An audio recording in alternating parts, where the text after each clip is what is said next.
সাদিয়া, হাসপাতাল থেকে ছাড়া পেলেই আমি তোমাকে বিয়ে করব। তপু, আমি তোমাকে ভালোবাসি। বাবু, আপনি এই বয়সে বিরিয়ানি খেতে পারবেন না। আমার বাবা 1 লাখ টাকায় এই কেবিন ভাড়া করেছেন, আমি যা খুশি। হেই ডাক্তার, আমার গার্লফ্রেন্ড কোন কেবিনে জন্ম হয়েছে? ঠিকানা দে, না হলে আমি তোমাকে ঘুষি মারবো। বাবা, আপনি কমোডে বসে আছেন কেন? আমি সবসময় ডায়াপার পরতে পছন্দ করি না, তাই কাজ সারার জন্য একটি কমোড লাগিয়েছি। আমাদের বিবাহের বয়স কমপক্ষে 2 মাস হতে হবে। আমরা সবাই বিয়ে করতে চাই, আমাদের দাবি মানুন।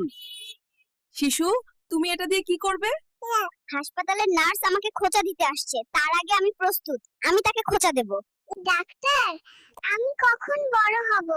আমাকে বড় কর। আমি এভাবে শুয়ে থাকতে পছন্দ করি না। সোনা, কেমন আছো? পৃথিবীতে এসে কেমন লাগছে তোমার?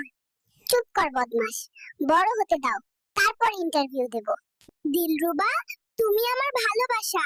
আমি তোমাকে আমাদের মধুচন্দ্রিমার জন্য আমেরিকায় নিয়ে যাব, আর আমরা কাপল ব্লগ করব। নাদিয়া, তুমি আমার ভালোবাসা। আমি তোমাকে আমেরিকায় নিয়ে যাব আমাদের মধুচন্দ্রিমার জন্য, এবং আমরা যুগল ব্লগ করব। এই ডাক্তার, তোর সব নার্স কোথায়? আমি তো মলত্যাগ করে ফেলেছি। আমার ডায়াপার পাল্টে দে, না হলে আমি